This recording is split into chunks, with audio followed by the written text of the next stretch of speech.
yourself supernaturally and blend their hearts forever. In the name of Jesus. Amen. Amen. Thank you, sir.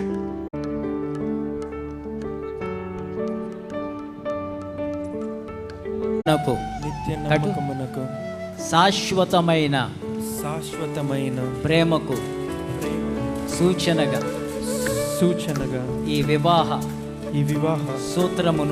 సూత్రమును నీకు ధరింపజేయుచున్నాను.